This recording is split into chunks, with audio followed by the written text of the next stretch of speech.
오늘 본문에 안식의 보금자리, 가정이라는 제목으로 주 말씀을 전하겠습니다. 여러분도 잘 아시는 프랑스 작가 빅토르 휴고는 레미제라블은 아무주 유명한 작품입니다. 빅토르 휴고는 비교적 어린 나이라고 할 수 있는 20세의 프랑스 국민들로부터 뜨거운 환영을 받는 작가로서 명성을 날렸습니다.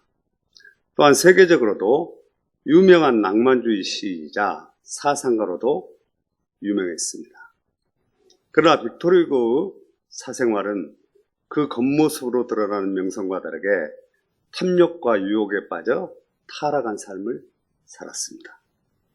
뿐만 아니라 술에 취해 집에 들어오는 날에는 온 가족을 괴롭히고 자녀들에게 폭언을 했다고 하기도 합니다.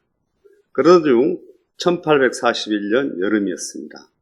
사랑하는 딸 레오포딘느가 세느강에 빠져서 목숨을 잃는 사고가 발생하게 됩니다.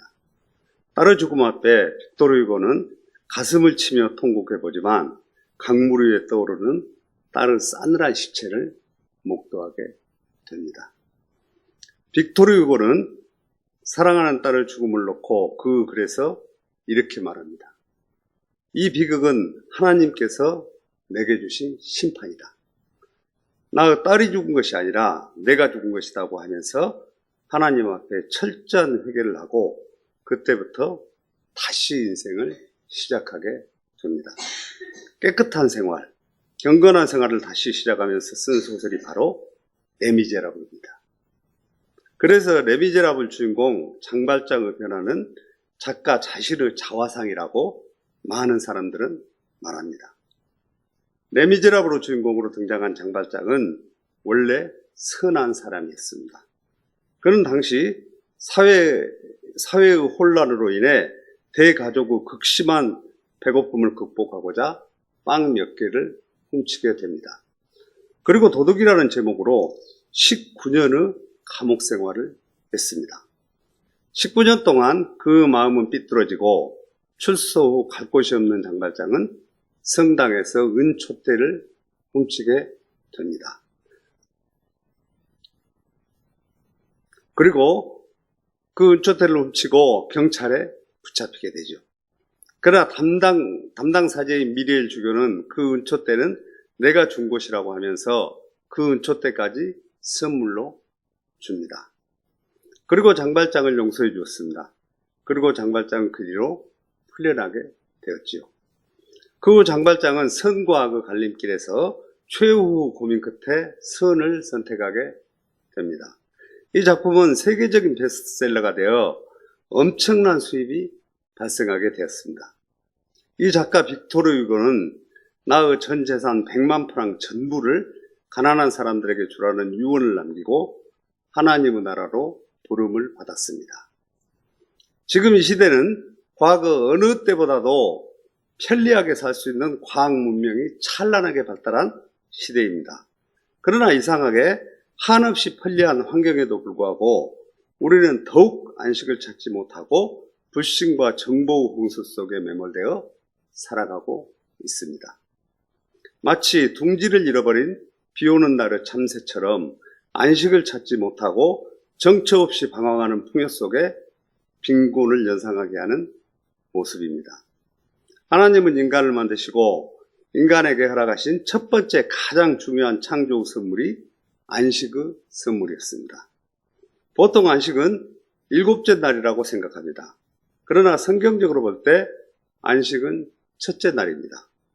왜냐하면 인간은 6째 날에 창조되었고 그래서 인간이 눈을 뜨고 맞이한 첫째 날이 안식날이기 때문입니다.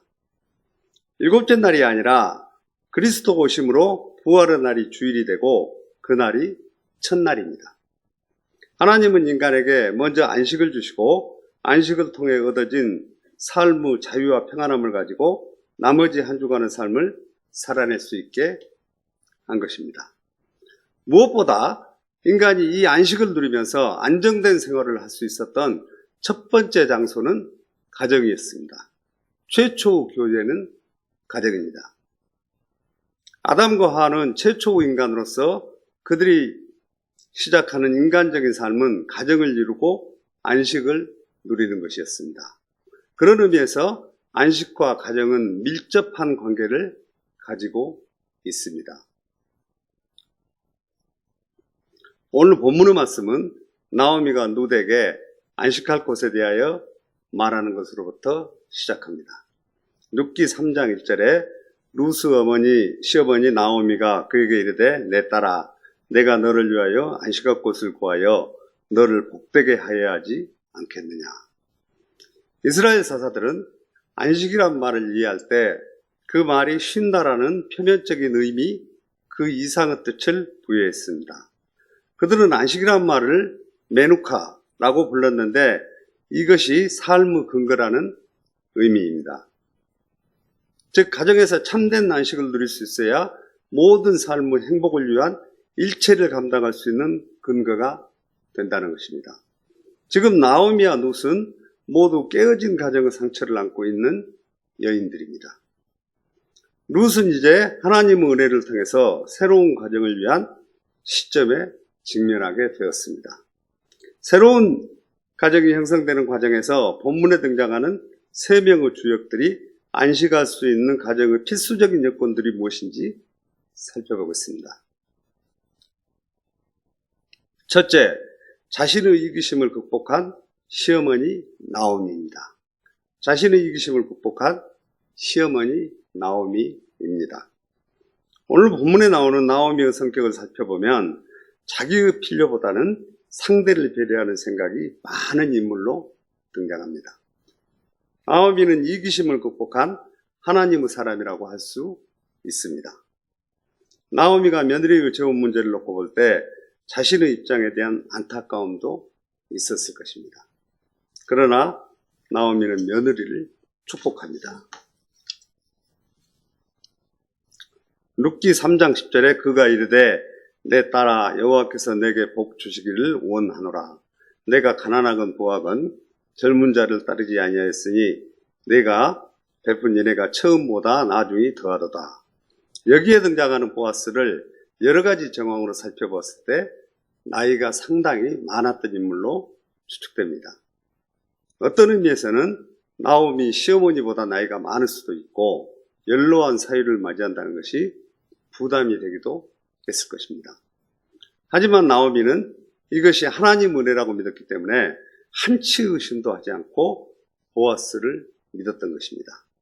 지금까지 룻기의 내용 중에 나오미는 자기의 필요를 위한 암실은 단 한 번도 표현해 본 적이 없습니다. 언제나 며느리의 처지를 먼저 생각합니다. 1절에 내 딸아 내가 너를 위하여 안식할 곳을 구하여 너로 복되게 하여야 하지 않겠느냐. 언제나 나오미의 깊은 관심은 자기에 대한 관심이 아니라 불행하게 된 며느리의 행복에 대한 관심이었습니다. 나오미는 언제나 며느리 룻을 부를 때 내 딸아 라는 표현을 자주 사용하는 것으로 봐서 시어머니의 자상한 심정을 엿볼 수 있습니다. 만약 배려심이 없고 이기적인 고약한 시어머니 같았으면 룻을 어떻게 불렀을까요? 나오미는 항상 어려운 처지에 있는 다른 사람의 필요와 사정을 먼저 생각하는 배려심이 깊은 이기심을 극복한 사람입니다.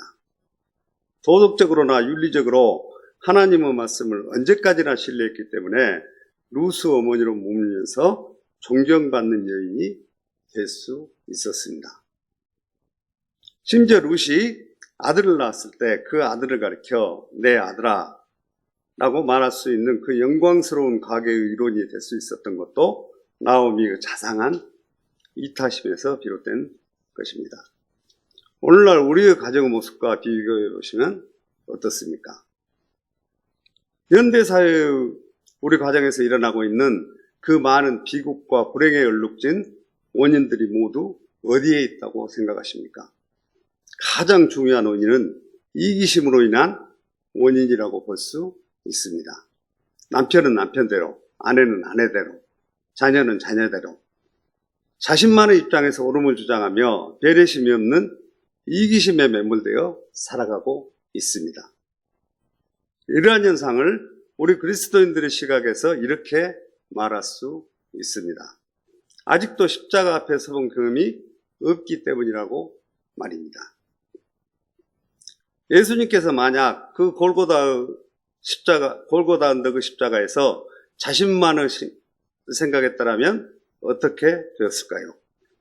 예수님과 아무런 상관이 없었던 저와 성도들을 위해서 목숨을 내어주신 그 사랑이야말로 이기심이 전혀 없는 순수한 하나님의 사랑이었습니다. 로마서 5장 8절에 우리가 아직 죄인 되었을 때 그리스도께서 우리를 위하여 죽으심으로 하나님께서 우리에 대한 자기의 사랑을 확증하셨느니라.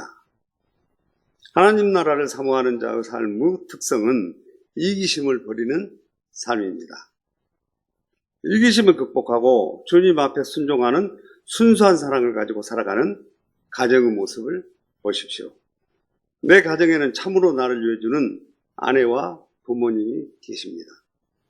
또한 나를 위해주는 자녀들과 남편이 있습니다. 우리는 매일같이 집으로 향하는 발걸음이 가볍습니다. 그것은 우리가 가정에서 안식을 체험할 수 있기 때문입니다. 그러나 우리가 이 안식을 누리기 위해서는 스스로 자신 안에 있는 이기심을 버리고 상대를 위한 배려가 있어야 합니다. 이기심을 극복할 줄 아는 사랑의 실천이 있을 때 우리 가정은 쉼의 가정, 안식의 가정이 될 수 있을 것입니다. 오늘 본문에 나오는 나오미를 통해서 하나님께서 우리에게 주시는 가장 중요한 가르침이 바로 그것입니다. 찬송가 579장 어머니의 넓은 사랑 3절의 가사 내용입니다. 홀로 누워 괴로울 때 헤매다가 지칠 때 부르시던 찬송소리 귀에 살아옵니다. 반석에서 샘물 나고 황무지에 꽃피니 예수님과 동행하면 두려울 것 없어라. 우리 찬송가 579장 1절과 2절만 함께 불러보시겠습니다. 1절과 2절입니다.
찬송가 579장은 시어머니 나오미와 며느리 룻을 친정어머니와 딸이라고 생각해 보시면 떠오르는 찬송가입니다. 둘째, 순종할 줄 아는 룻의 성품입니다.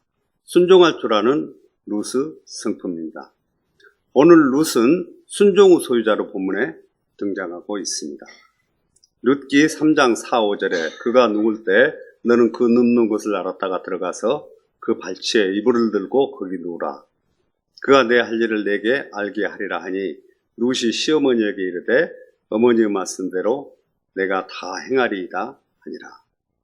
룻의 이야기는 사사시대에 있었던 고대 중동지방의 관습을 잘 알지 못하고 본문을 읽는다면 연애소설의 한 장면을 읽은 것으로 착각할 수도 있을 것입니다. 고대 중동지방 팔레스타인의 관습에 의하면 자기에게 친절을 베푸는 남자가 있을 때 그 남자에게 여자가 먼저 프로포즈를 해야만 결혼이 진행될 수 있었습니다. 본문은 바로 이러한 문화와 풍속에 관한 이야기를 하고 있는 것입니다. 그러나 룻은 이 문화와 풍속에 익숙하지 않았던 이방 여인이었습니다. 그녀는 지극히 정숙했고 순종할 줄 아는 여인이었습니다. 룻기 3장 11절에 그리고 이제 내 딸아 두려워하지 말라. 내가 내 말대로 내게 다 행하리라. 내가 현숙한 여자인 줄을 나의 성읍 백성이 다 아느니라. 연숙한 룻은 말없이 시어머니 공고에 순종했습니다. 6절에 보면 그가 타작마당으로 내려가서 시어머니의 명령대로 다 하니라. 룻이 순종할 수 있었던 이유는 나오미에 대한 신뢰 때문이라고 믿습니다. 신뢰가 순종을 낳고 순종은 축복을 가져옵니다. 서로가 서로의 인격을 존중하고 순종하지 못하는 가장 깊은 원인은 불신에 있습니다. 오늘날 우리 사회의 이기적인 모습 속에서도 한 지붕 아래 삶을 누리는 가족들 사이에서도 신뢰하지 못하고 법정 다툼을 벌이기도 합니다. 왜 이런 일들이 일어나는 것일까요? 그것은 십자가 앞에서 나를 위해 피 흘리신 주님을 신뢰하지 못하고 그 원인에 대한 확신이 없기 때문입니다. 하나님의 사람은 주 보혈로 새 사람이 되어 용서받고 거듭날 때 내가 어떤 종류의 인간으로 살아갈 수 있을지 가능성을 말해줍니다. 우리 주님께서는 십자가를 통해서 말씀하고 계시기 때문입니다. 그래서 우리는 십자가 아래 죄 사함을 받고 감격과 신뢰를 통해서 주를 위해 살겠습니다 라는 고백을 드리게 되는 것입니다. 십자가를 체험한 사람은 내면의 신뢰를 존중하고 순종할 줄 아는 성품의 사람들입니다. 우리 가정에서도 남편과 아내 사이에 서로 존중하고 신뢰하며 자녀와 부모 사이에서도 하나님의 사랑 안에서 믿음으로 신뢰하는 가정이라면 참된 행복의 에덴 동산이 될 수 있습니다. 가정은 주님 안에서 안식할 수 있는 쉼의 공간이며 행복의 근원인 것입니다. 이러한 가정을 만들기 위해서 우리는 룻의 순종을 배워야 합니다. 룻이 이렇게 순종할 수 있었던 원인은 시어머니 나오미가 이기심을 극복하고 배려하는 모습을 보았기 때문입니다. 그리고 룻의 마음속에는 시어머니의 이미지가 심겨져 있습니다. 룻기 3장 18절에 이에 시어머니가 이르되 내 딸아 이 사건이 어떻게 되기 알기까지 앉아있으라. 그 사람이 오늘 이 일을 성취하기 전에 쉬지 아니하리라. 전능하신 하나님께서 나 같은 죄인을 믿어주시고 나의 가능성을 열어주시고 내게 성령을 베푸시고 새롭게 살아가야 한다고 십자가를 통해서 부탁하신 말씀을 믿음으로 신뢰하는 삶을 살아가시기 바랍니다. 셋째, 책임감 있는 보아스 결단입니다. 책임감 있는 보아스 결단입니다. 본문에서 보아스는 책임감이 강하고 행동하는 사람입니다. 이제 룻은 시어머니가 의도한 대로 타작마당에서 보아스 발치 아래 누웠습니다. 보아스는 자다가 인기척에 깨어나 보니 웬 젊은 여인이 누워 있었습니다. 순간 보아스는 난감했을 것입니다. 하지만 보아스는 믿음의 사람이었기 때문에 이 상황을 잘 간파하고 주의 깊게 행동하는 모습을 보십시오. 우선 그는 룻의 행동이 자기에 대한 프로포즈인 것을 인지했습니다.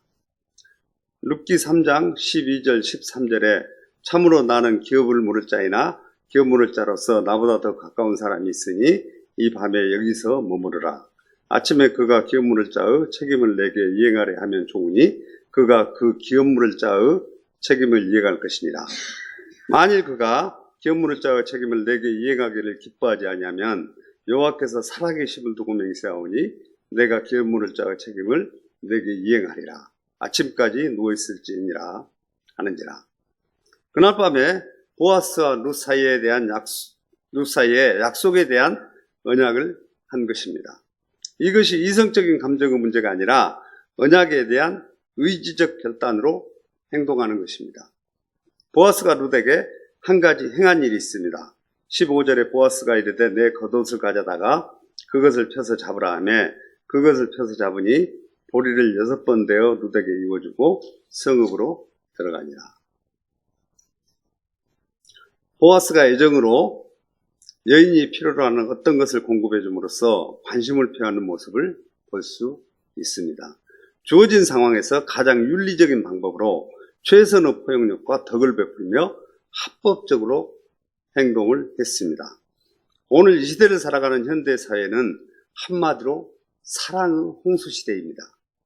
각종 매체를 통해서 사랑이라는 단어가 넘쳐나는 현실입니다. 이렇게 사랑의 홍수 시대를 살고 있지만 역설적이게도 참으로 고갈된 것은 진정한 사랑이라고 합니다. 참된 사랑이란 언제나 책임을 지는 사랑이기 때문입니다. 보아스가 예수 그리스도의 모형이 될 수 있었던 중요한 이유는 이러한 책임을 질 줄 아는 인격에 있다는 고 믿습니다. 우리 주님은 모든 인간이 가지고 있는 원죄를 두려워하지 않으시고 우리 대신 십자가 앞에 피 흘려 죄를 대속해 주셨습니다. 그리고 성령을 통해서 날마다 책임 있는 행동을 하도록 촉구하고 계십니다.